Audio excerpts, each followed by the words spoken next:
It's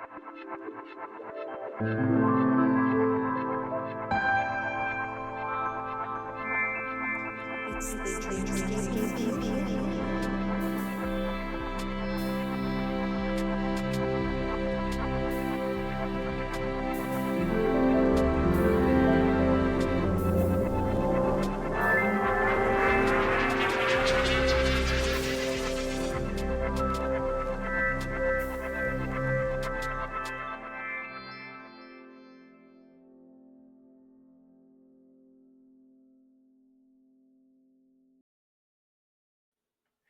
Welcome back, dreamers, to Indie Synergy Exchange, your podcast for all things indie art and creation.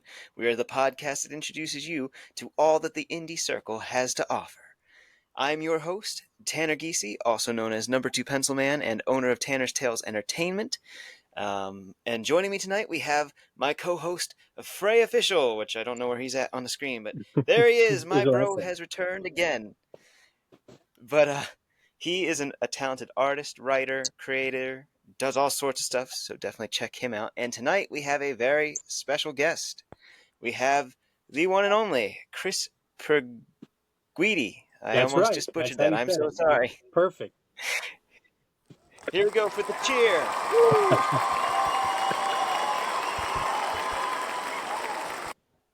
Before we get into our special guest for the evening, allow me to just put my plug in. If you guys have been enjoying Indie Synergy Exchange, we are now up to episode 19. So we've had 18 episodes before this one, all with pretty much another special guest from the indie community. We've had other comic book creators, we've had professional wrestlers, we've had clowns, we've had doctors of psychology, businesses, pretty much anything that can be done independently.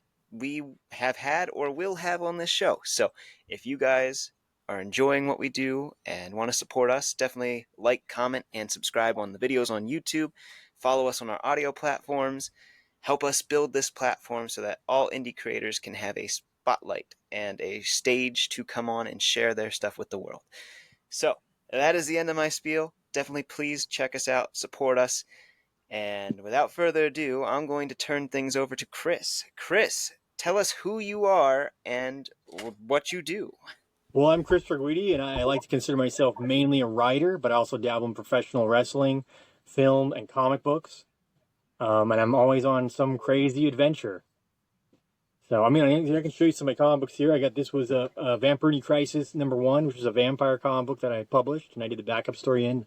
I, came up with the plot of this issue, and this was the last Kickstarter we did, which was American Alchemist, which is kind of like the main thing that I do. This is my character. Her name's Erica America. She's sort of a Native American Wonder Woman, Captain America type. But she's more like the Highlander, if you've ever seen the movie Highlander.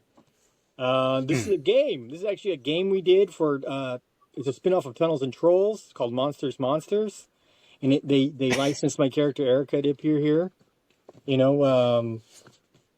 I got this one too, Triple Iron crossover. This was a crossover with two other characters, Vampiruni and Anne Frankenstein.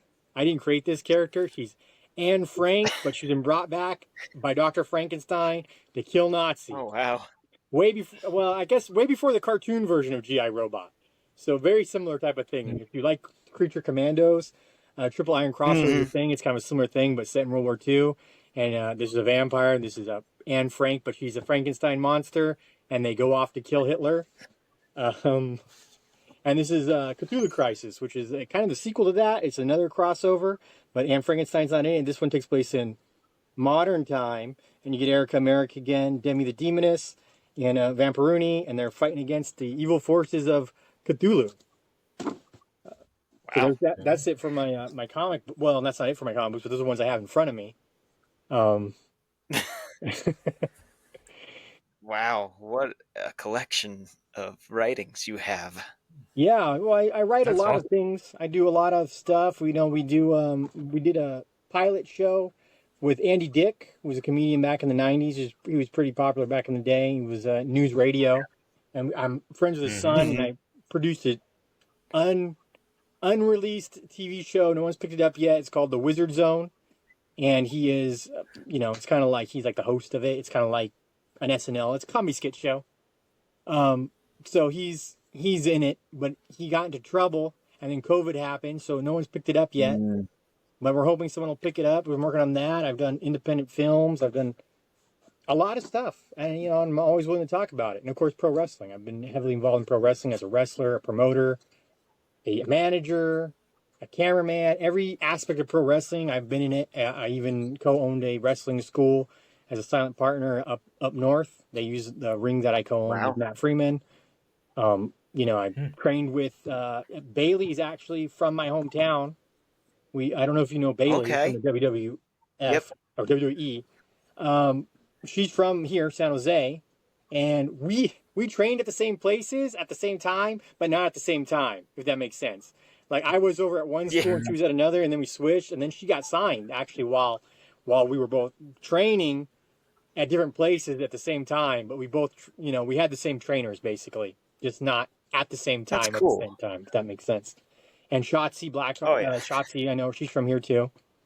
And Jungle Boy, I trained with him too, but years later when I tried to get back into it. That's how far I left for like 10 years, came back and started training. Jungle Boy was training up here at PWR, which Pro Wrestling Revolution. It's a lucha school, and then he went into AEW, I think it is. The thing the story's on. I don't know. If you're into wrestling, you'll know what I'm talking about. If you're not, I'm just saying nonsense. I think he was in AEW. He's the son of famous actor. Can't think of his name right now. Luke Perry, right? Wow. Luke Perry. He's the son of Luke Perry. Luke Perry. Yeah. We'll go with that. Luke Perry. Perry Luke? I don't know. Everybody just agree on that. Yeah, so I trained with all those guys. I did a lot in the wrestling community and movies and comic books, and here we are.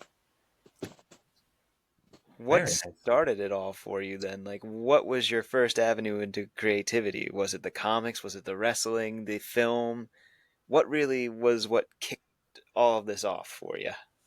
Well, my interest was probably because of comic books and action figures. And as a child of the 80s, I think I didn't separate the things. When I was a kid, I would watch G.I. Joe. And there was a G.I. Joe comic book, and I would read the comic book. And I had the G.I. Joe action figure, and I watched the cartoon. And one of the G.I. Joes was Sergeant Slaughter, who was a pro wrestler. Yes. So to me, it was all, and then he wasn't just a character on G.I. Joe. He was a reoccurring character on the Super Mario Brothers show in the live action portions. So I just thought that's how it was done. You were just everything. I was a kid and go, oh yeah, Sergeant Slaughter, he's just everything. He's a cartoon, he's an action figure, he's in TV shows, he's in movies, he's a pro wrestler, he hangs out with the Mario Brothers. I thought that's just how you did it. So that was always in my head. I was like, okay, that's what I'm going to do. I'm going to be like this guy, and I'm going to have I got an action figure right here. This is my action figure. We did limited runs of this. He kind of looks like me. He's a lot more beefy than me, and I have my tag team partner here, Matt Freeman. And so I thought that's what you do. You go and you become an action figure, and you do it all. That's just what I thought was how it worked. So, and I wanted to actually do it. So I wanted to actually draw and write and choreograph everything and not be told by someone else how to do it. But I don't even know if I knew that was a thing. I just thought you showed up on set and then you did it, and then, and someone edited it together. You're a kid, you're 8 years old, whatever, or 6 years old, whatever it was in 1980, whatever. Because I just thought that's how it was done. I thought that's how you do it. And then years later, I did comics, really independent comics. There wasn't Kickstarter. There wasn't print on demand, really. Print on demand existed, but it was like, oh, you're printing up 5,000 to 10,000 copies. It wasn't like you could print up 10 copies. And you could go to Kinko, and that's what we would do. We would go to Kinko's, and we'd use or FedEx at the time, and we would use the copy machines, and we'd staple them together, and we'd have, we stay up all night stapling them. They were fanzines, basically, right? With our own characters. So they were like little fans. Some of the guys were making fanzines for punk bands or whatever. This is the late 90s, I'll say. So we were making these little fanzine, little tiny comics. I had one here earlier, but I don't know where I put it. I was going to show it when I was showing the comics. But we would make those, and we'd go to local conventions, and it was, it was so much cheaper than sometimes it was free. They'd just give you a table. It wasn't like now. Wow. It was like they would just give you, oh, you're an artist, you have stuff you want? Yeah, because they want people to come in. Make sure all your friends come. So you would get Man, little I wish it was like that tables. now. I know, it's crazy. I can't believe it. And then I remember when they started charging and it was like $20. And now, and it was like 50, and now I think the same show is, last time I looked, was like $300 to $500 for a table of the same size. Yeah, Yeah, he knows. But it was funny because I remember being like, I used to come here, you guys would ask me to come, and it was free. And now it's like you're going to charge 500. But yeah, we were just doing these little black and white comic books and putting them out. And then I started volunteering. We were talking about this before you guys started, but I started volunteering at the local public access channels, so what we had before YouTube or any of that. So I'd volunteer there, and then eventually, because I knew a lot of the guys I came up with making the fanzine started running their own conventions, I started having access to people, so I could go and interview people before the show started or after the show ended. They'd let me in like 3 hours early, and while so and so was, I could go interview them. And they liked That's it cool. because it was like free advertising for the show. You're not really allowed to advertise on public access, but you can't do like a call to action. But I could say, I'm here at so and so with so and so, and it's on every other Sunday, But I can't say you have to come on out next Sunday. You can't go like Sunday, Sunday, Sunday. Go to the local toy show. You had to be kind of careful with it. But the toy shows, it brought in the comic book shows and science fiction convention, whatever. It brought them people, so they kind of let me do whatever I wanted, and public access was still kind of a thing then, and we have a lot of them. I live in the Bay Area, San Francisco Bay Area, so there's a lot of people here. So even a small amount of viewership is still like a few million people, or I don't know, 500,000 people, whatever you want to say, in a city like San Francisco or San Jose. It's still large, and there was no YouTube yet.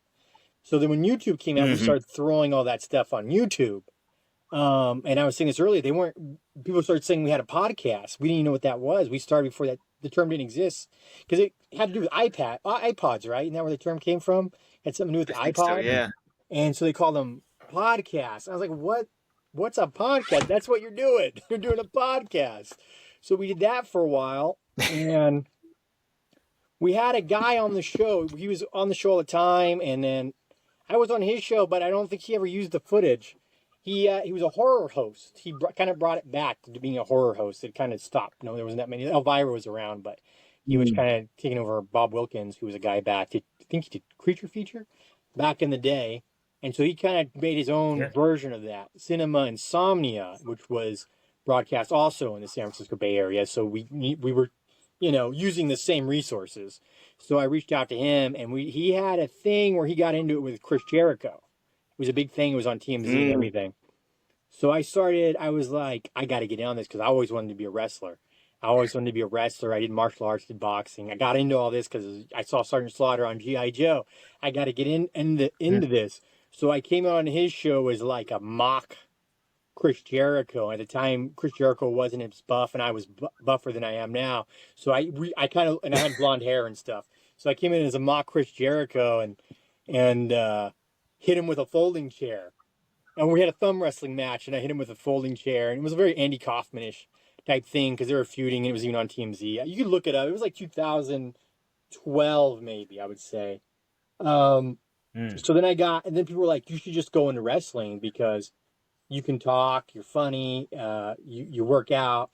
And there's this guy, Gabe Ramirez, and he's training all these guys. There was one wrestling school in California, everyone trained at, I think it was APW. I was in the movie Beyond the Mat. I don't know if you guys saw that. It was a big deal documentary back in the early 2000s, late 90s. It was that school. And it was too far for me to go. It was really far. I didn't drive at the time because we have such great public transit. But at the time, the public transit didn't take you up there. I think their school was in Sacramento or Fremont. And as time went on, the transit we have really great transit in Northern California. Well, we did. I don't know how it still is, because I haven't been on it in a while. But you could basically go anywhere for like $2 back in the day. You'd get on it and you'd be like, oh, I'm in San Francisco. I'm in Oakland. I'm in San Jose. And, you could just go pretty much anywhere. But it didn't really reach to where their school was. You could get there, but then you'd have to hire a cab. There was no Lyft. There was no Uber. And taxis aren't really a thing in California at the time. So you couldn't get a taxi. So you'd have to have someone come get you or walk for 2 hours. So it wasn't really worth it for me. But then this guy Gabe, he kind of was this guy's protege. And so he opened up his own school in San Jose, where I'm from. And I had walked by it before people started telling me about it. Because I don't remember why, but I was always walking by it, and I would always see the sign wrestling school, but I could never figure out where it was at. It was clearly, but I guess it was just in that building where the sign was, but it just didn't look like that was a wrestling school. It just looked like that was a sign advertising a wrestling school. He should have probably made it more clear. Maybe he didn't want people to know what he was doing there, because they didn't have insurance or something. I don't know what the deal was. But I was like, the sign says there's a wrestling school here, but I don't see any signs of it.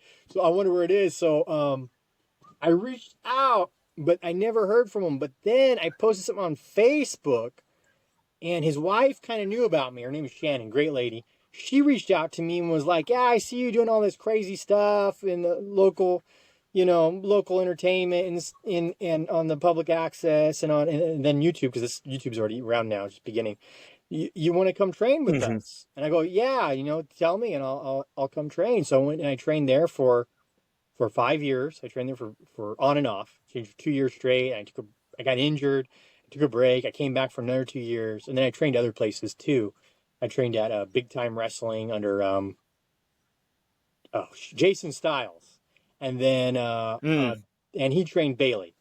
So we had the same trainer, just not at the same time, but we were training at the same time. I was just at a different school. And then when she left, I went over there. But actually, she hadn't gotten signed yet. We never crossed paths while wrestling. I'd seen her at local conventions because she was a fan. She was a fan of, and she would get autographs and stuff. So I'd see her, but I didn't know her and I was like, oh, that's that girl. But for some reason, when we were training, we never ran into each other. She was at a house party one time at a house that I lived in, but I lived in the house later. And we were both there, but I barely interacted with her. Like, I didn't even remember it till later when she was in WWE. And everyone was like, oh, yeah, you remember she was at that party? And I was like, that's crazy. And they're like, what's really crazy is this is the house. What? Yeah, you're living in, this is the house that the party was in, and you're living here now. It's like 5 years later, right? So they're like, oh, that's crazy. I forgot about all that. I don't even remember her. So trained under we had the same trainers, a lot of the same trainers. A lot of people did. The Rock actually trained under the APW guys. He mentioned it when they did WrestleMania here, that he actually he lived in the area for a long time. I think he was actually born in California, but raised in Hawaii. He's Hawaiian. So he was actually trained. They basically, there was 3 wrestling schools that were really big back in the 80s and 90s. APW was one of them.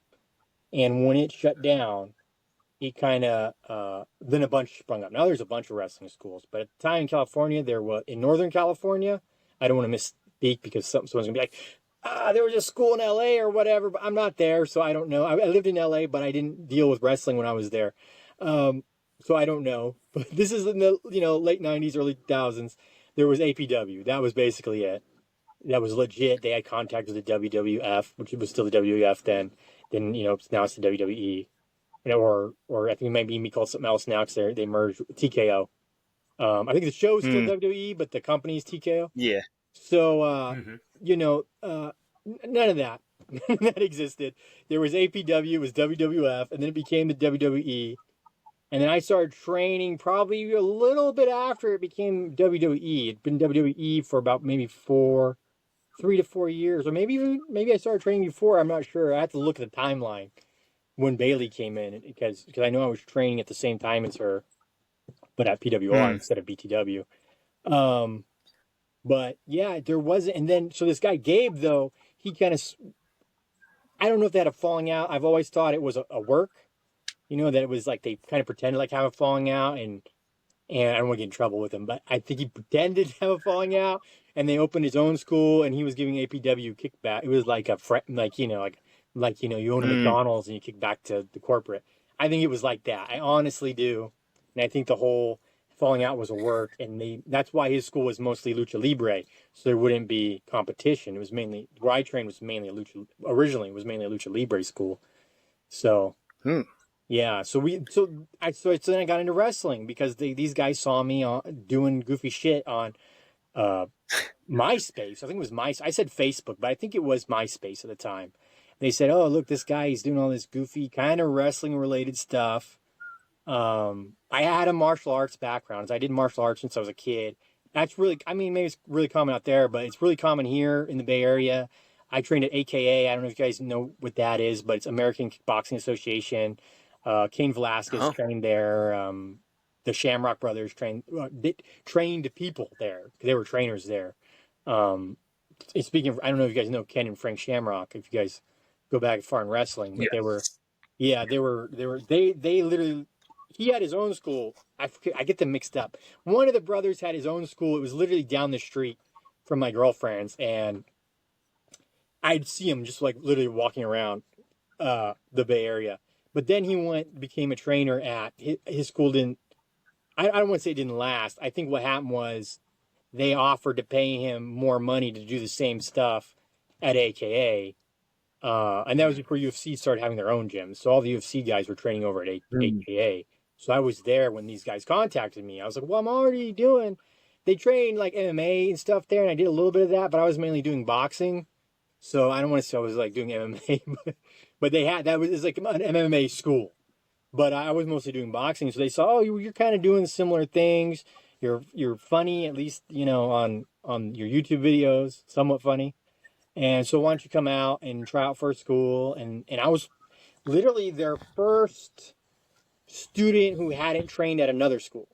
So they had I came in maybe 6 students. But within like 2 weeks, everyone was gone except for Julio Pedosa and Lil. I don't know her last name, but Lil and Julio Pedosa, who wrestles, he's pretty well known down here. He used to wrestle as a pistolero. He had a gimmick like the movie Once Upon a Time in Antonio Banderas, right? That was his gimmick. He had the guitar and I can't remember the name of the first movie. It was Rodriguez films.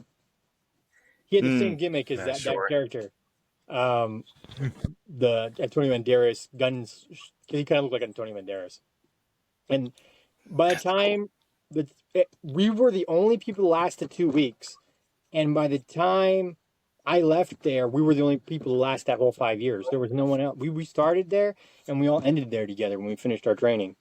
I didn't finish my training there. I went to another school, but everyone else was gone. That's how, in 5 years, no one stayed except those first 3 people. I thought that was so kind of cool, right? Because like everyone else quit, and I was the first untrained in pro wrestling in independent or lucha. It was lucha libre, so I was the only person who was completely untrained in lucha libre coming in to go to that school at that time. So I was one of their first.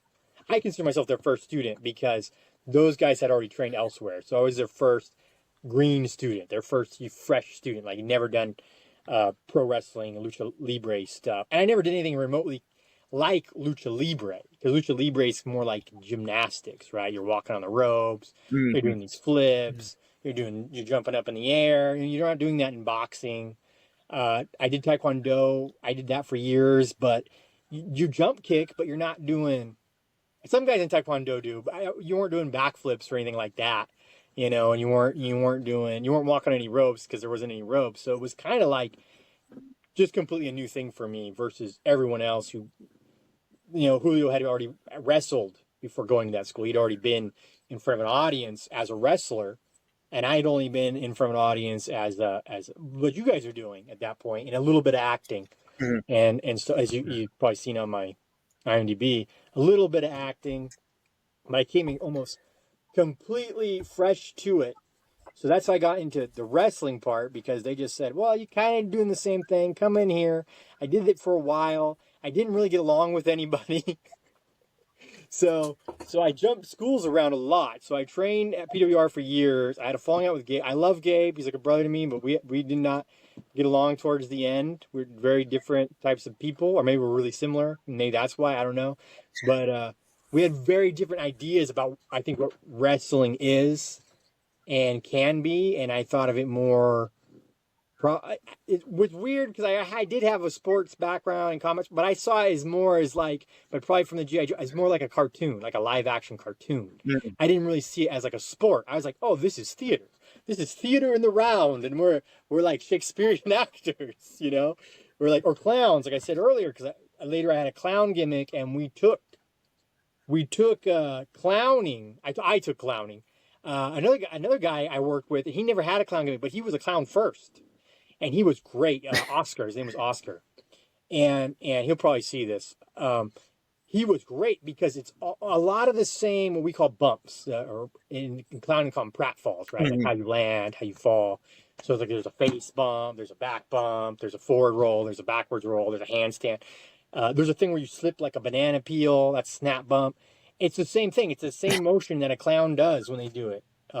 We do it a little bit more theatric, mad face like this, and you go like, ah.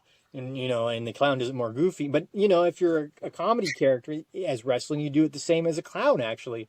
So when I did the clown gimmick, I took a couple of clowning lessons, and it was very similar. It was a very similar art form, and you're working an audience. And in the circus clowns, they work like pro wrestlers or Shakespearean act. Some Shakespearean actors where it's like a theater. You have a crowd, right, all around you.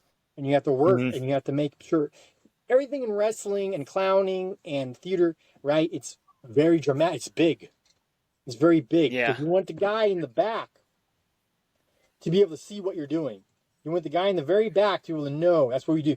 That's what you see Triple H, and he's always doing these faces, right? Because he wants that face to be seen by the guy in the crap seats, right? Because that guy still paid money to get in there. So you're putting on a show for everyone. They do all these big moves, and clowns do the same thing. Yeah, so I mean that's in theater, right? You always see these really dramatic theater actors, and it kind of gets made fun of, right? But that's why, because when in the days of Shakespeare and the days of theater all the way up until the last probably 60 years, you didn't have mic'd actors. You didn't have good acoustics. You didn't have, I think even theaters now have like monitors. Like they do this in wrestling too. You have monitors. So if you're not close, you can see it. Yeah. But they didn't have that 50. Wrestling didn't even have that really. The wrestling kind of started doing that in the 80s, but and now everyone kind of does it. Like you go and see someone doing a talk, they'll have like monitors so you can see them from the back. But pretty much all those things for live audiences didn't have those things. I think that came from musicians. I think that came from rock and roll, because if you see like old rock bands in the 60s and 70s, and they have those big monitors everywhere, right? You see them with their guitars so everyone can see them, and they have speakers, of course, because they're musicians. And then wrestling and I think now theater have all borrowed from that, and now probably clowns, and then stand-up comics are a version of clowns. You get the mic and you're working the crowd, and you're working the audience for a reaction, and you're doing really big gestures. Now things don't have to be as big because now you have the technology, and the technology is cheaper. Maybe the technology was around, but now it's cheaper to have, like I have a TV over here. It was like $50, a flat screen TV, but that would, like when I was a kid, that would have been like $1,000. It wasn't more than that because there wasn't flat screens. It would have been like a futuristic science. Ray, you remember those days? Yeah. So, out of all the things that you do, you talked a lot about wrestling. Is that your biggest, like your favorite thing to do? Wrestling, or what would you think is your top thing? Wrestling, comics, or like your movie, independent films, or? I would actually say it's film, but film is so time consuming. Like in I get that. I made an independent film while I was training. So I started making it before I started training. I made it with all my own money. I think it's on my IMDb. It was called The Boys of 2010, but we actually made it earlier than that. And it took so long to make, I decided to set it in the year 2010. And make it like retro, because by the time we got it out, it was 12 years later, because I was doing it with all my own money and my own cameras and my own, my own resources and in my free time. And I had a whole wrestling career that started before and ended after the filming of the movie. Actually, no, I think the movie, I came back to wrestling. The movie came out after my first wrestling career ended. I wrestled for like 10 years, got injured, and then the movie came out. Oh, I lost you guys. Oh, that's me. That's me wrestling. That's just me being a jobber, though. Oh, yeah, it's getting my ass kicked. That's in my early matches. I don't know when that was at. I'm a skinny young guy. But yeah, I was filming that movie during this, and I went from, you know, filming this movie, training as a young man to be a wrestler, to leaving as an old man, and then the movie finally came out, because that's how long it took. So it's just so there it is. There's the IMDb for it. It's so time consuming to make film. And Mr. Lobo was in it. A lot of people I was talking about was in it. Ernie Facilius, who was the voice of the aliens in Mars Attacks. That's who that is. And if you've ever seen Ernest Scared Stupid, he's also the voice of the trolls in Ernest Scared Stupid. And he was a founding member of Oingo Boingo, supposedly.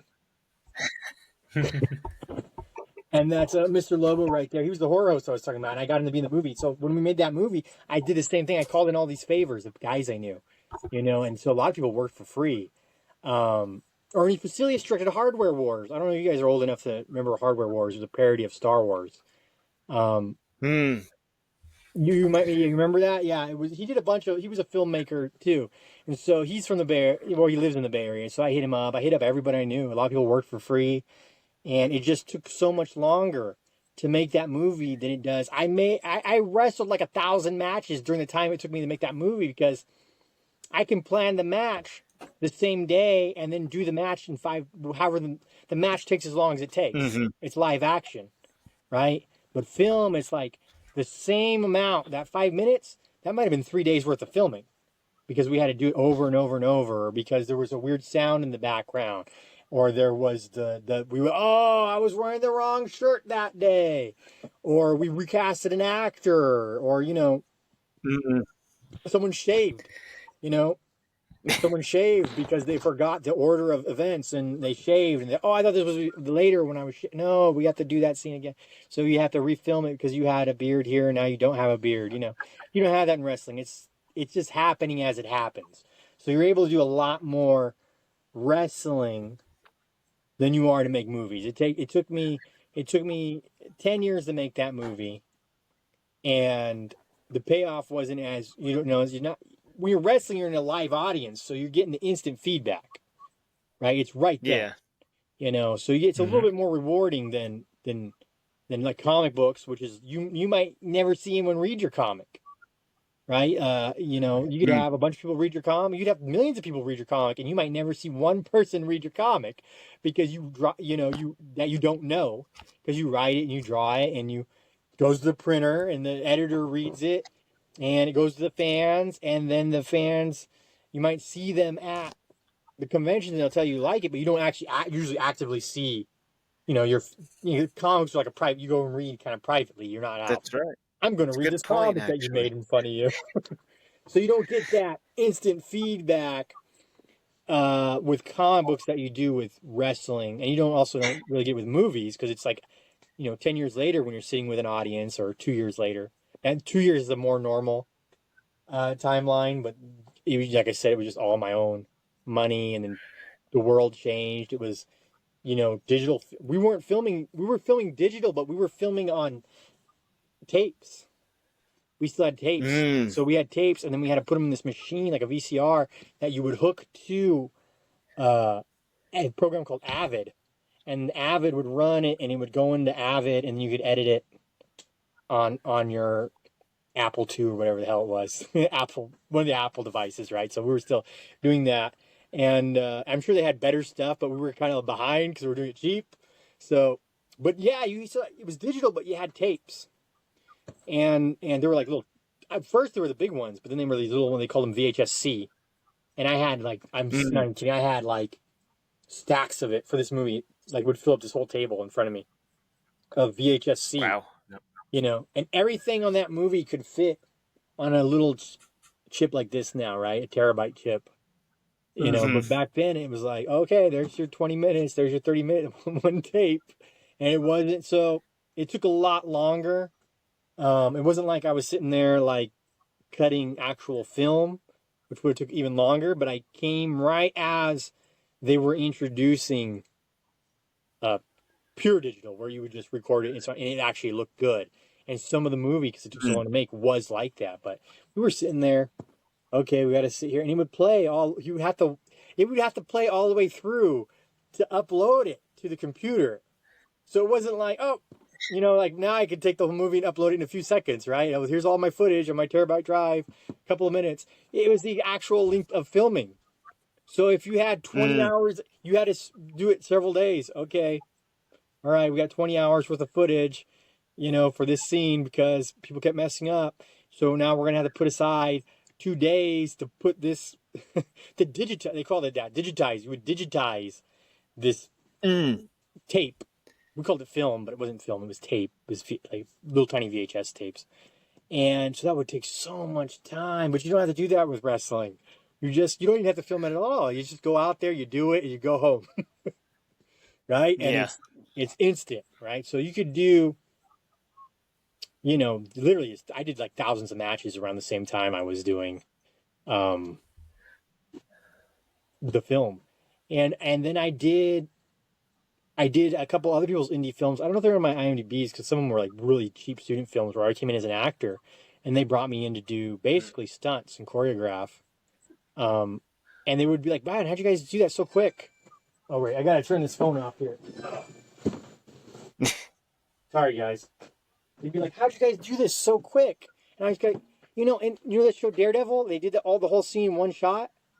It was like a big thing. Oh, he did all the fight scene in one shot. I go, I do that every weekend. I do an entire fight scene in one shot. There's no cuts in wrestling. There's no editing. Yeah, that's a good I'm point. not fighting 20 guys. Well, let's say if you're in a Rumble or something, you might be. But that's what you're doing. You're doing 30 minutes worth of, 10 to 30 minutes worth of a fight with no cuts, no editing. So I remember we came into a guy's with a student film, and we came in. Me and one of my friends, he wasn't a wrestler, but he was a comedian, but he knew pratfalls and stuff. And we did a little fight scene, and we did it one take. We had to take other takes because they needed close-ups and stuff like that. But they were like, "Whoa, man, that was like perfect."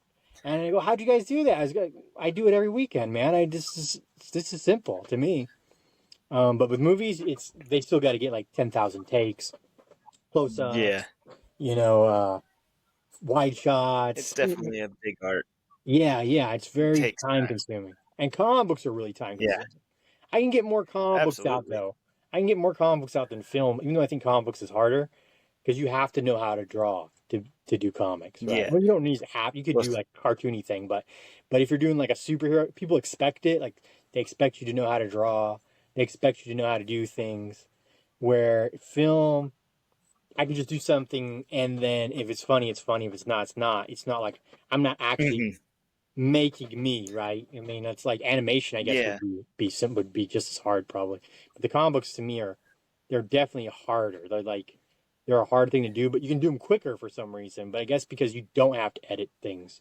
Because you have someone ad-libbing a lot, then you have to pick, what should I do this take? Should I do that take? If you're the actual person editing it. I usually get someone else to edit when I do films or short films. Or like we used to do little comedy skits on YouTube and stuff.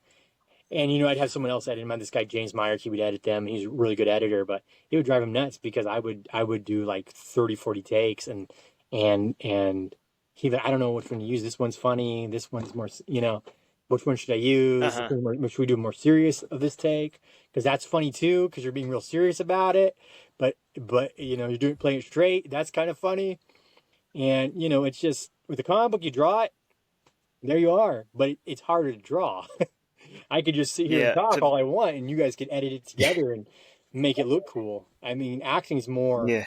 You got to know how to act, and that's a skill, and it takes years to learn. But once you got it down, you just have to do it. Comic books is like you're always learning, right? You said you were an artist, right? So like with art, you're always like learning. Like you always like all of a sudden someone says, "Oh, draw." Like if you said to me, draw, I don't know, some spaceship from Star Wars. I'm not really into Star Wars. So I'd have to learn to draw that. I would have to learn. I'd be like, I don't know. Or like I'm doing a Western right now, the Weird West on Kickstarter, the Full Metal Alchemist. I think that's a good time to bring that up. To bring us back to comics, though, I did want to ask, so do you write and do all the drawings for these comics, or do you just do mostly the writing? So it just depends. I'll bring up Kickstarter here. I would say the majority of stuff I do is organizing. Like an art director, I would say. That's what you would call it. That's the majority because that's I have to. I'm like the director of the comic book, so I'm involved in every little step of the process to make sure, as a publisher, to make sure it comes out. If I'm the publisher, I'm not always the publisher. Sometimes I write and draw stuff, and someone else will publish it. But with this is my own. This is my own little side project. So I actually did layouts. I did the drawings, but they weren't great. And another artist went over them and made them look really good. My friend Steve Crompton. So I did do some artwork, and I did one of the stories in this. And I think I wrote all the stories but one in this one. And I think there's about 5 stories in it. So I wrote all of it. I didn't design this character here, but I designed Erica America. I designed the villains. I designed, I do a lot of the page layout. The story with Justine here, the cowgirl, that guy's doing his own layouts. I don't really have to worry about that, but I wrote the whole thing. So the majority of things I done in this book was, on the creative end, was the writing. Okay. But I do have probably like a 5 or 10, maybe it could be like 10 pages, 10-page story. I might cut it down, we'll see. And I might add to it too. So I did do some art in this. Each story in it is about 10 to 12 pages. So we all did about even amount of pages in it. That's from LC Freitas right there. So Very it's like cool. an anthology series? It's an anthology, but all the stories are interconnected. It's sort of like heavy metal, but like the movie. I don't know if you guys ever seen the original heavy metal film. Yeah. From the 80s.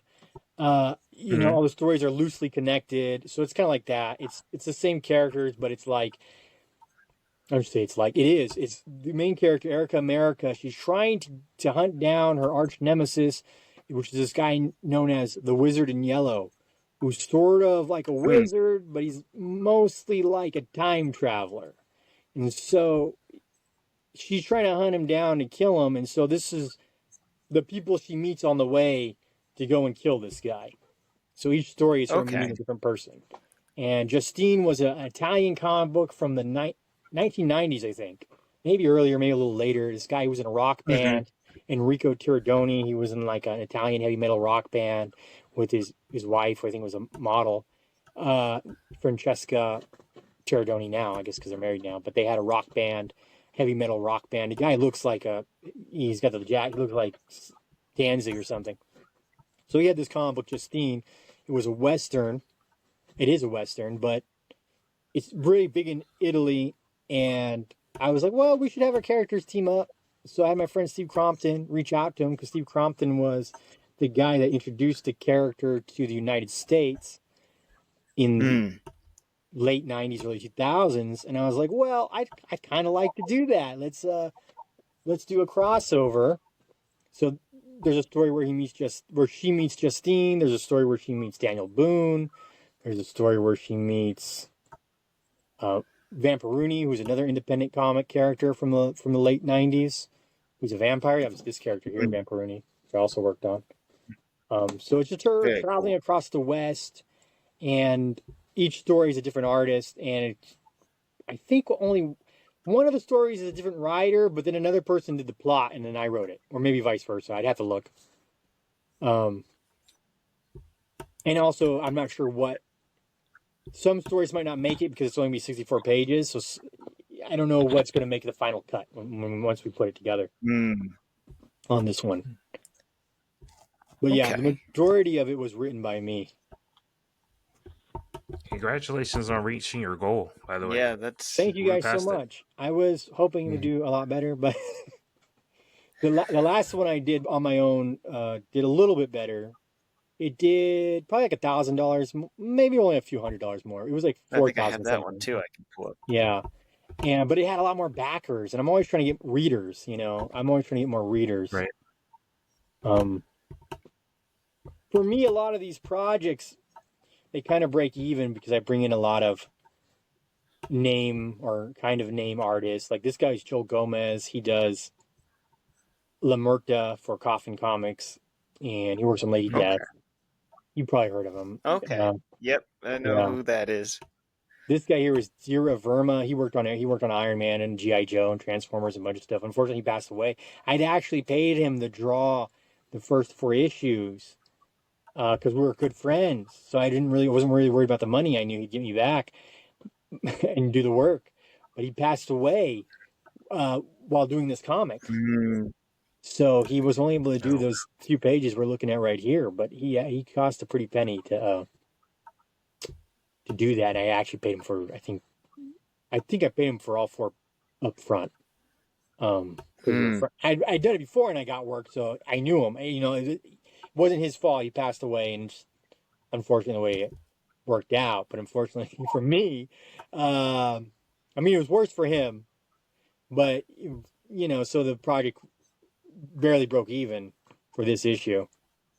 Right. But he was a great guy. Wow. You know, I really enjoyed his work, and I really enjoyed talking to him, and he's definitely missed. And this one actually has a little story about me. True stories. I was going to do them in every issue, but I skipped this one. I might still have, it's like if I have room, I might do a little like 3-pager. So this is a little story about me after I got stabbed. I got stabbed playing Pokemon Go. And Tell us that story.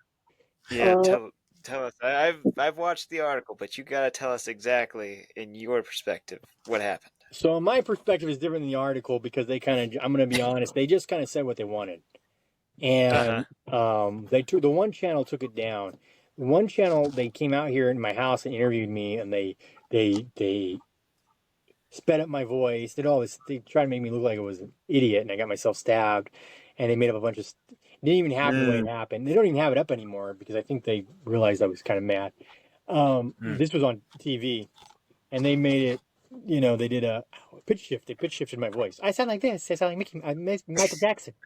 And I'm on there, and then a guy came out of the woods, you know, and I live on my family owns a farm, so they came out to my family's, at the time I was living in San Jose, but they wanted to come out to my family's farm. So I said, okay, I'll meet you guys down there. We came to my farm, and they filmed it, and they got like a garbage truck behind me, and they're making me, in the way they angled it, they're making me look like a you know, like a country, like a redneck, a country bumpkin. And it was just the way they angled the cameras. You know, we do. I'm there right now. We do have like a farm and stuff, but we're in the Silicon Valley. No one's really like a hick or whatever. You know, but that's what they wanted me to look like. I was like a dumb hick who wandered in the city and got stabbed. But that's not really what happened. So what happened? What did happen was I was already having a really. Are you allowed to cuss on your podcast? Sure. Okay, I don't know. 'Cause I'm not sure. I'm always cussing. I never realized it. So I was having a really Past the shitty. 5-minute mark.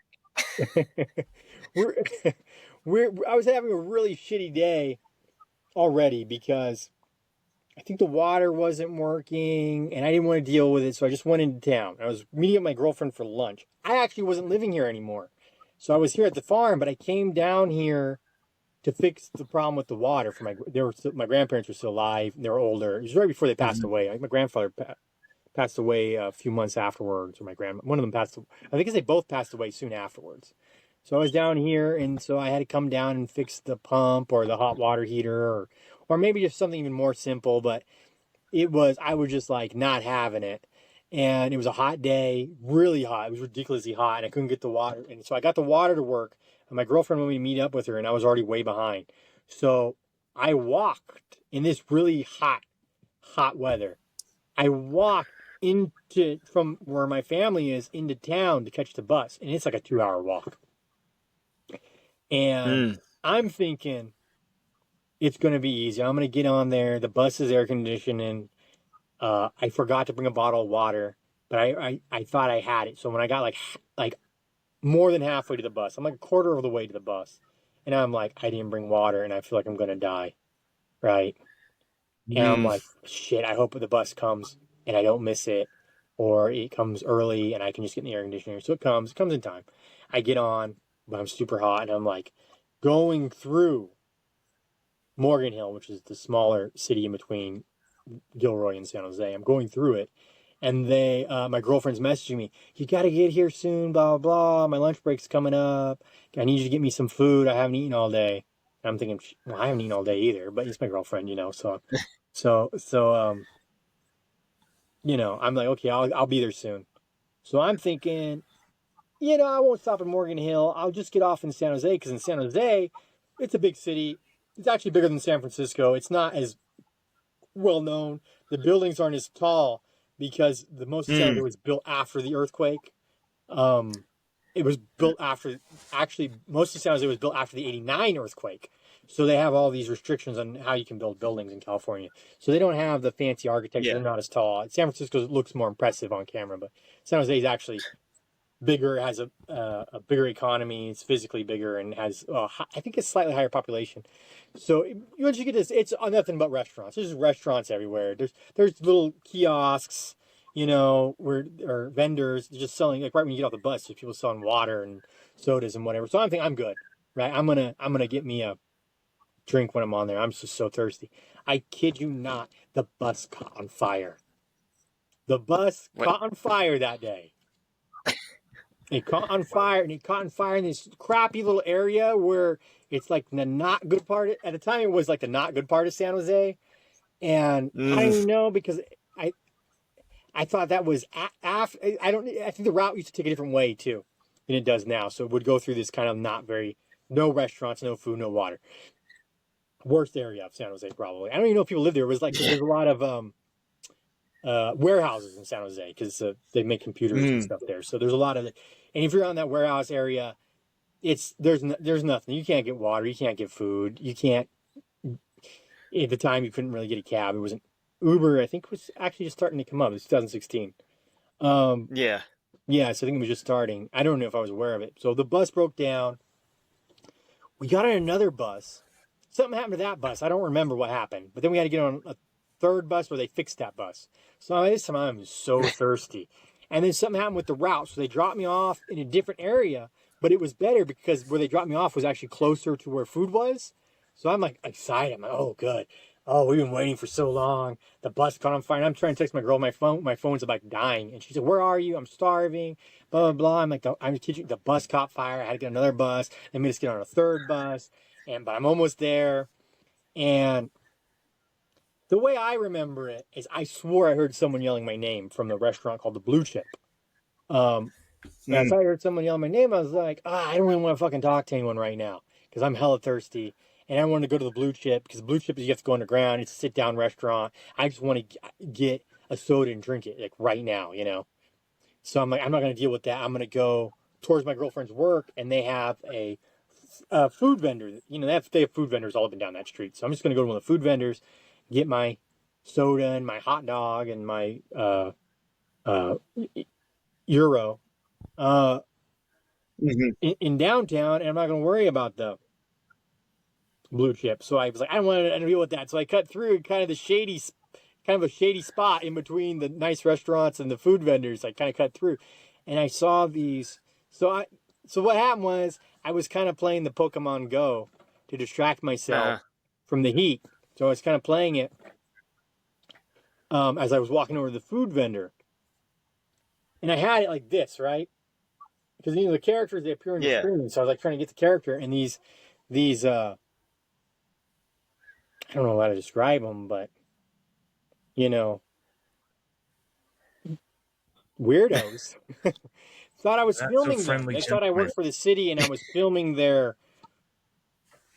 like where they were selling their drugs or whatever, I guess, or prostitute. Something was going, like, I shouldn't have cut through that area, and something was going over there. They thought I was filming to give to the authorities, and they didn't want me, doing that. So this woman comes up to me, little tiny woman, little tiny white girl, like, I don't know, like 4 feet tall or something, just starts chewing me out, blah, blah, blah, blah, blah, blah. And so I'm like, okay, whatever, lady. I don't care. I'm not recording you. I'm just trying to get over to the food place. And by that time, because she kind of followed me over there and confronted me. I'm like, the food place is like where my pink fan is, just right behind me. Well, it's further away, but it's like right behind me. And she's yelling at me. Finally, she throws a bottle at my head, a water bottle, like a half-frozen water bottle. She throws it at my head. And I get mad and I go, oh, no, I'm not doing this, right? You're trying to, like, I don't know, get me to do something to you, and I'm not going to have any part of that. It's fine, whatever. You think I'm recording you. I'm not. I'm just playing Pokemon. They didn't know what that was. It literally had just come out. It had just come out. I think it was like a week old. I think you even talk about it in the article. It might have only been like 3 days old. The company that created, so this is also a good part of the story. The company that created it, Niantic, they're down the street Yep. from where I got stopped. So they're in San Jose basically. So they're basically down the street from where I get stabbed. So so it's like I'm like one of the first people playing this game in the city that it's made in, and the company's down the street. And so I'm just like, I'm not gonna deal with this girl. And in the corner of my eye, there's a guy standing behind me, and I see that he has a knife. And so instinctually, I'm like, oh, he's gonna try to stab me. So I kicked his, I kid you not, I kicked the knife out of his hand. And I said, well, now you don't have your knife. And I started to walk away. He turned me around, and I thought he punched me, right? And I was like, I'm not going to deal with this guy. I just want to get away from him. I don't want to get stabbed. I just knocked the knife out of his hand, and I'm going to leave. Because it seemed like he was probably going to stab me either way. It wasn't like I was trying to be a badass or anything. I was like, well, he's probably going to stab me, so I should kick him first and get away. And maybe I didn't get it out of his hand, but I swore I saw it cling off into the gutters, and I was like, well, whatever, asshole, I'm leaving. See you later. And I start walking away, and he comes walking behind me real angry.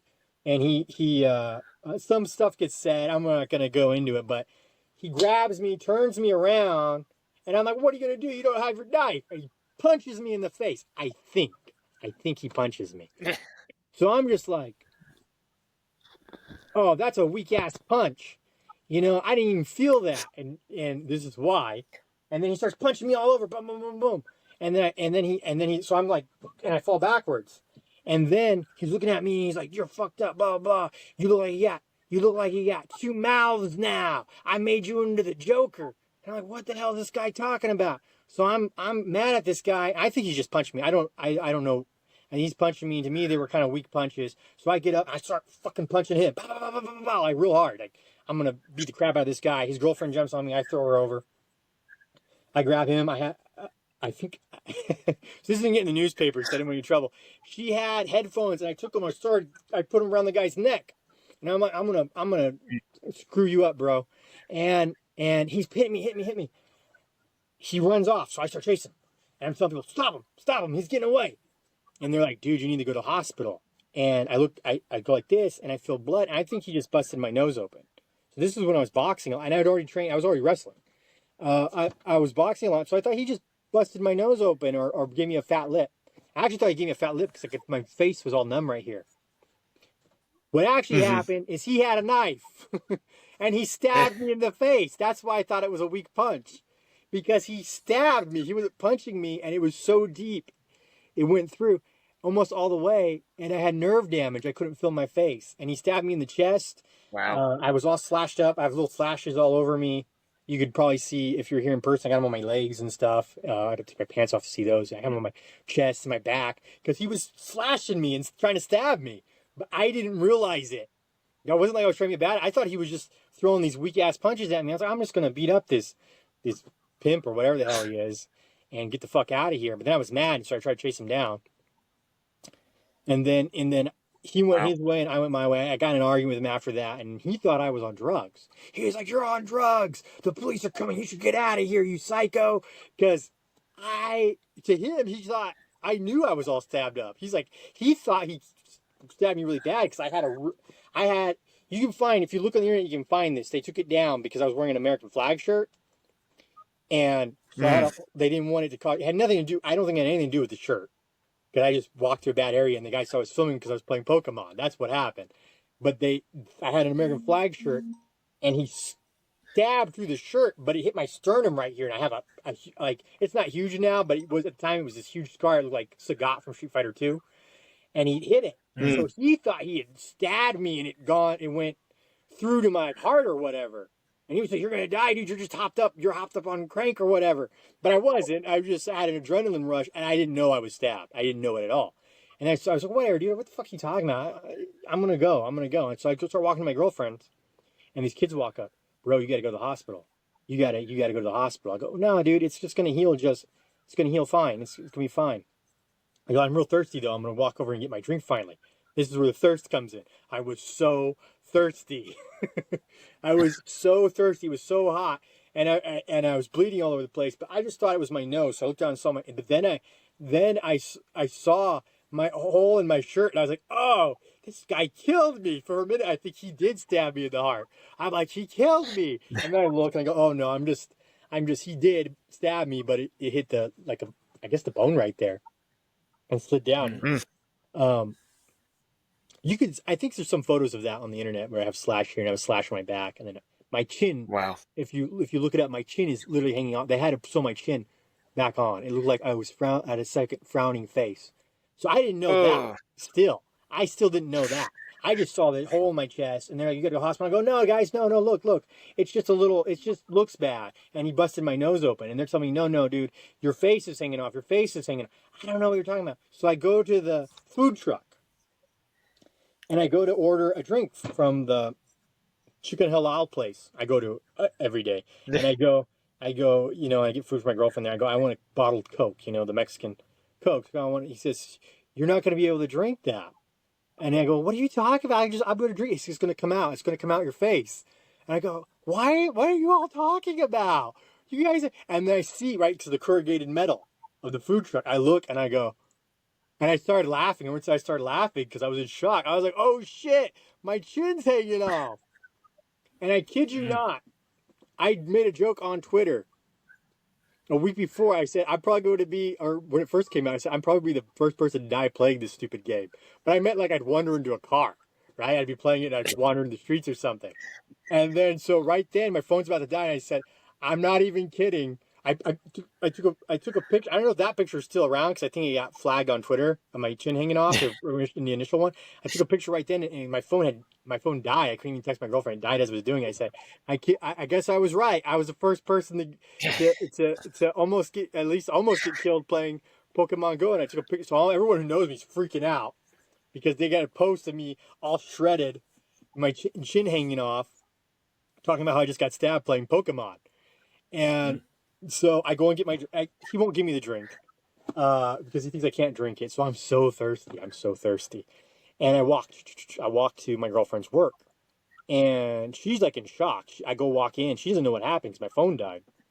I walk in there, and she looks at me, and she's like, "Did it go wrong?" And I'm like, "What are you talking about?" So I'm thinking, like, did she set me up? I'm like being real paranoid, right? I'm like, "What does she mean did it go wrong?" And just like, "I don't know, some dumb wrestling thing you were doing." I go, "No, somebody stabbed me." And the kids had already called the police. There's some stuff I won't get into. It gets real complicated, and I don't want to get in trouble with the city because they botched the whole thing.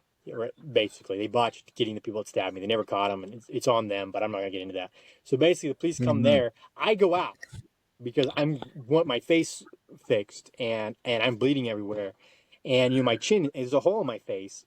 I think you've seen. I don't know if you have, but I it's on the internet.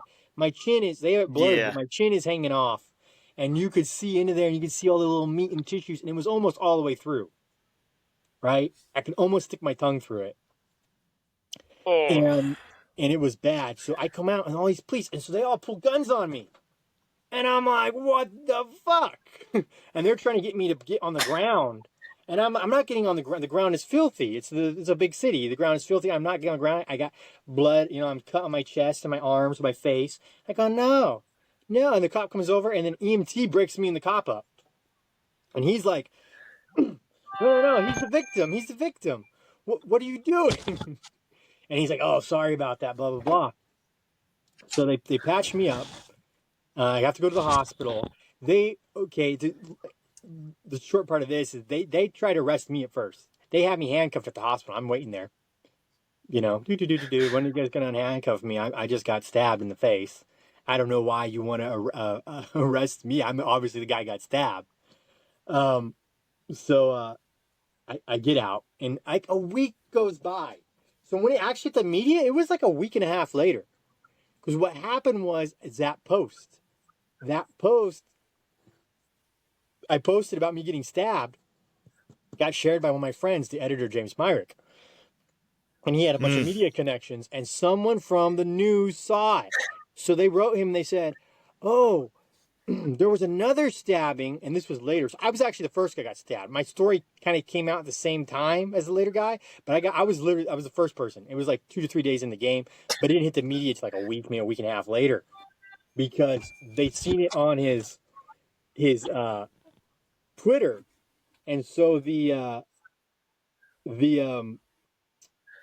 forget what it was. I don't remember if it was NBC, but the local news station, they hit me up, and then every news station wanted me to have me on. And then I had a friend who worked in the newspaper, so she got me a interview in the local newspaper, and it kind of blew up. It was like an international thing. I had friends in Mexico and in England. I had a friend in England because I wrestle as Topher Thomas. So he only knew me as Topher Thomas. His name was Matt Teffler. And he saw it, and he was like, dude, there's this guy, he looks just like you. He got stabbed playing Pokemon Go. And I go, that's me, dude. No, your name is Topher Thomas. This guy's Italian. I go, that's me. That's my real name. I've known you for 5 years. You never learned my real name? He goes, oh, shit, it is you. I just looked at it closer. That's you. That's downtown. Because he trained in America, but he moved back to...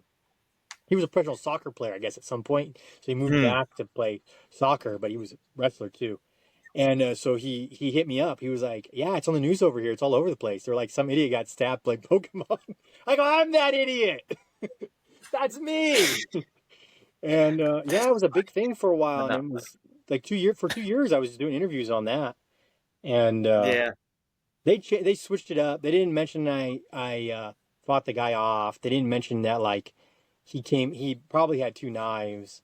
I took pictures of everything. There's some things that didn't get mentioned in the news that got kept out. Somehow, magically, every street camera didn't have footage in the middle of the day. It was daytime. It was lunchtime. It was literally like 12:30, or maybe just turning to 1. It was probably 12:30 when he stabbed me, and then by the time I got to that food truck, it was probably almost like 2 minutes to 1 or something, right? Wow.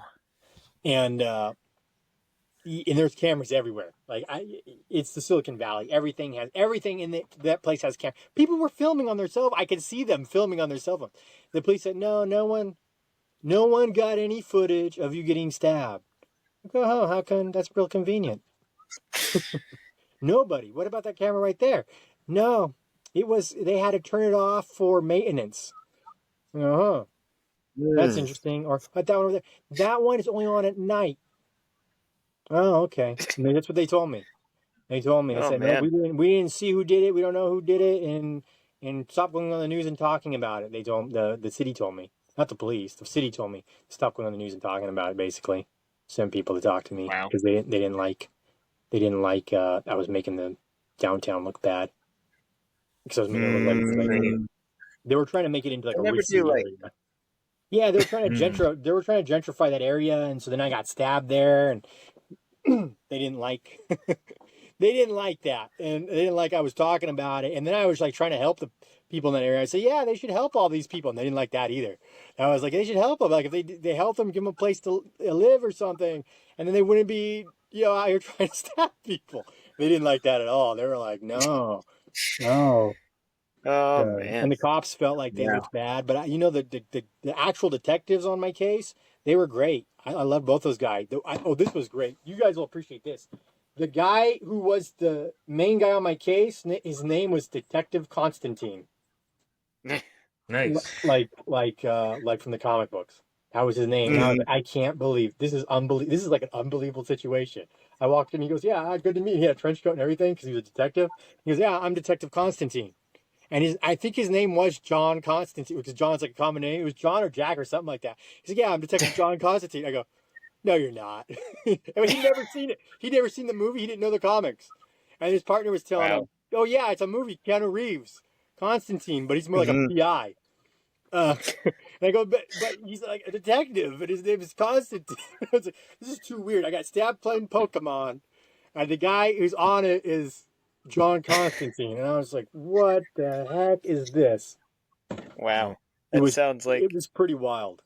It was a pretty sounds wild. like all the elements from your life coming together. Yeah, and I made a comic book about it, and we called it Pokeman. Okay, right? That's what I saw on one of your things. I had it here. I don't know what I did with it, but it was called Pokeman. We made a comic book of it.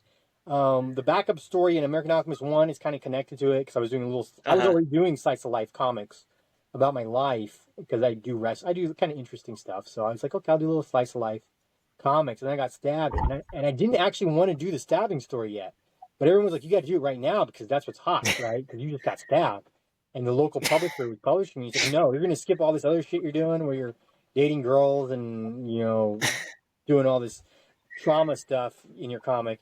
Just go right to the stabbing. That's what everyone wants to see. I go, I okay, and waited so 20 years to talk about mine. When I sat on a pencil, I waited 20 years to make that into a comic.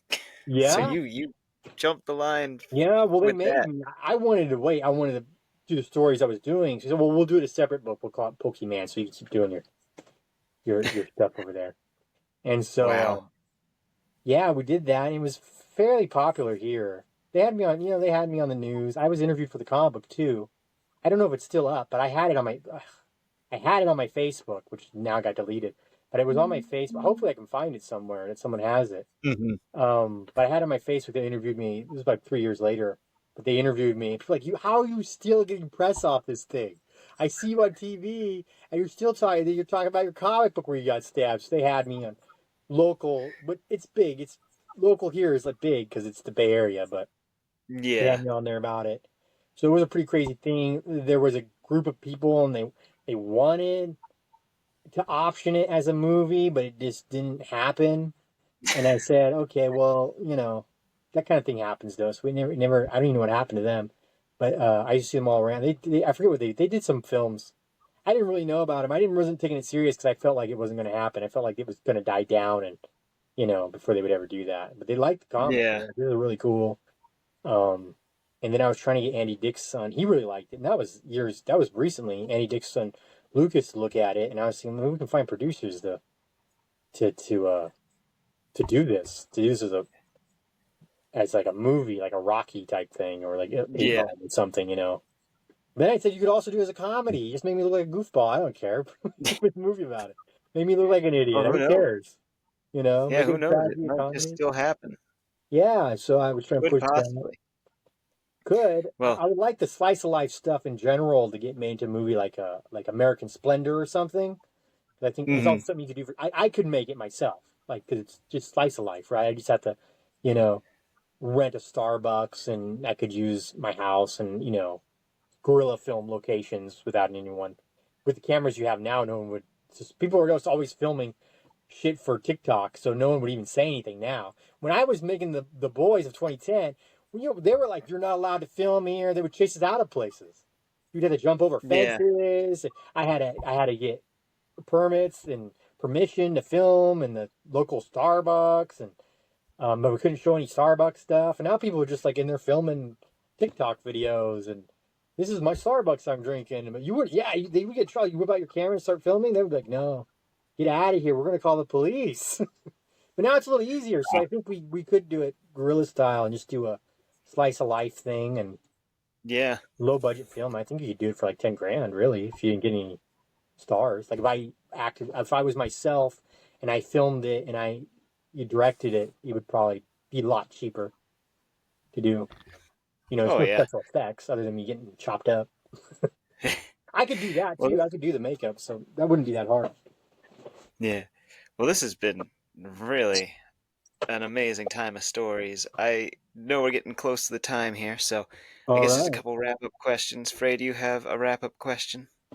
No, I think I'm good. You told a lot of Yeah. great stories. You had a lot of good things to tell us. We have a lot to think about. Yeah, I know. Yeah, It it's cool. guests Well, like this makes it easy for us because you can just tell us all these stories and give us wisdom that we, as newer creators, well, I mean, Frey's old, but I'm new. Uh, Ray, he looks very that I young. can He's very glean. quiet too. Well, thank you. I'm almost 40. Okay, so you're a little bit younger than me. So you Yeah. probably remember a lot of the stuff I was talking about. Mm-hmm.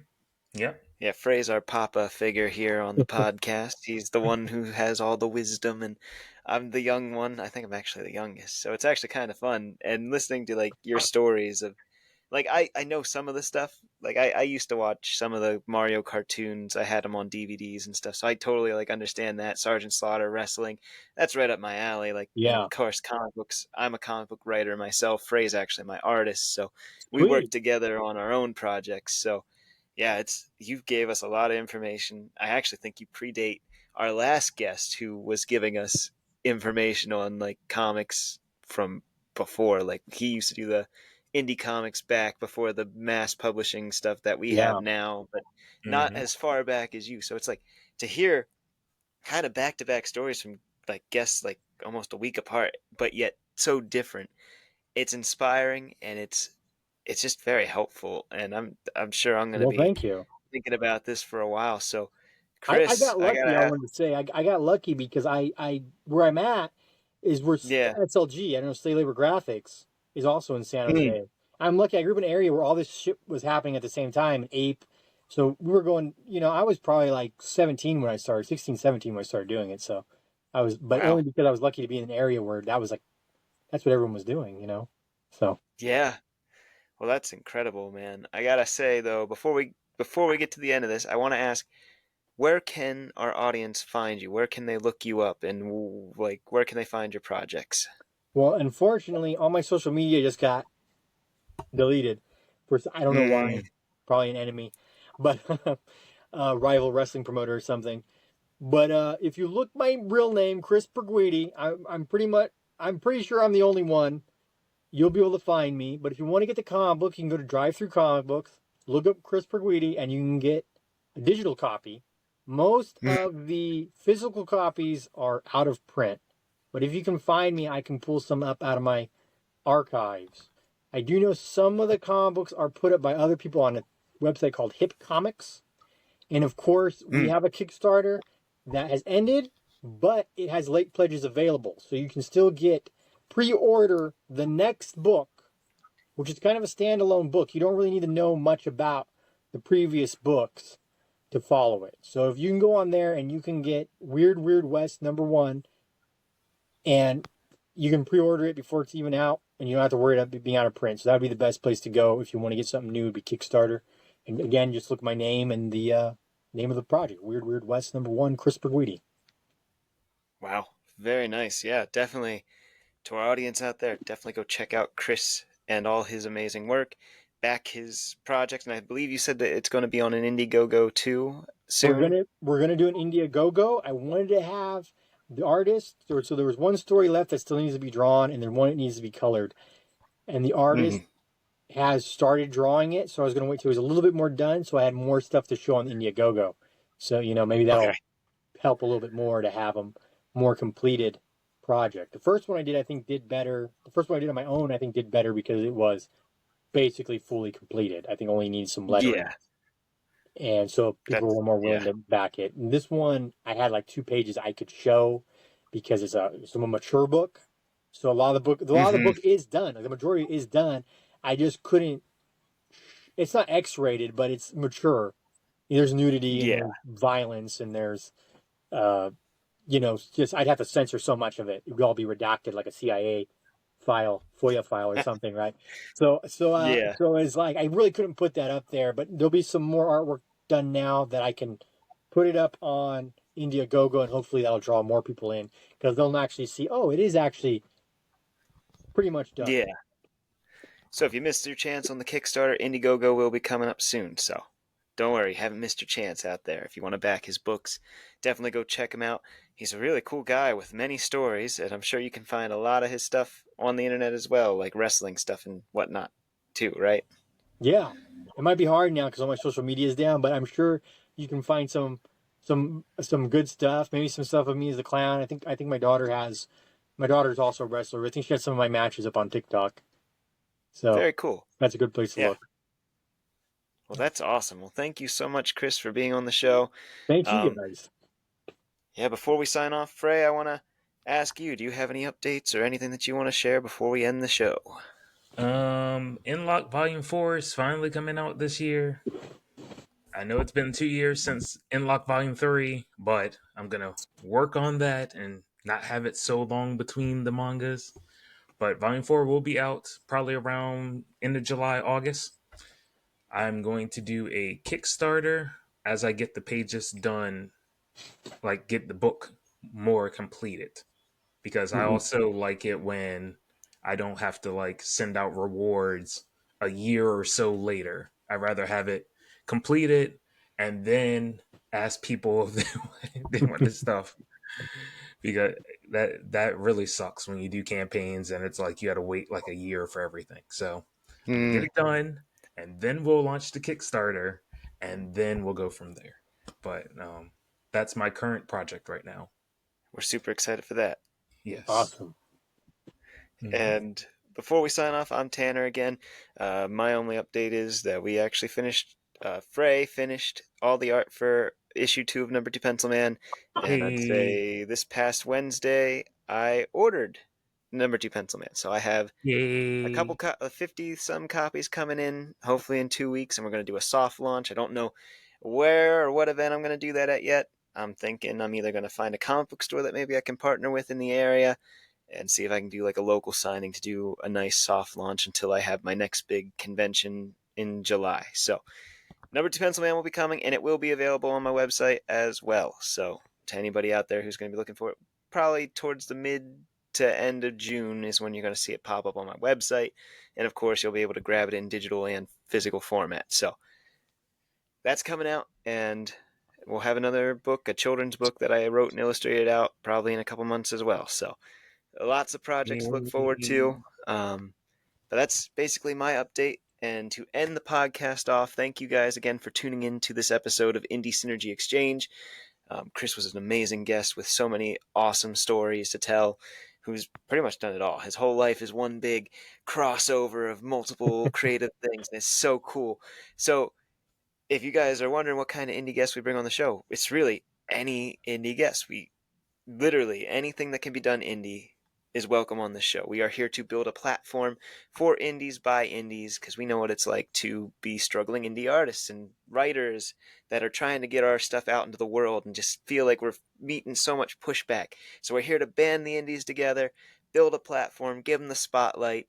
And that's what this podcast is doing. So if you like what we're doing, please consider giving us a like, comment, subscribe on the YouTube, and follow us on our social medias. We are the Dreamscape Empyrean. That is our group name. The four of us, the core four of us, Rachel, Frey, me, and Katie. That's what we go by. That's where you're able to find the podcast on YouTube under that channel. Expect more from that. This is just the beginning. The podcast is only the beginning. There's a lot more to come. We're our own independent creators, our own independent entities, but we come together to build something greater. So that's what we're doing. If you like what we're doing, support us. If you want to be on the show, reach out to us. Like I said, on any of our socials, you can message us, and I'm pretty much the one that you'll get in contact with. I'm doing my best to juggle everybody that I can to get them scheduled. So, if we're scheduled out, we'll do what we can to accommodate. If you have Kickstarters and things like that, we try to help out with that, but I can't always guarantee a spot during the time. So I do apologize for that, but we'd still love to have you on the show. So please reach out to us. And yeah, I think that's all I got for this episode. So until our next episode, which is episode 20, which is a kind of a milestone, this has been the Dreamscape Empyrean, and this is Indie Synergy Exchange, and we'll see you on the next episode. Bye. Bye.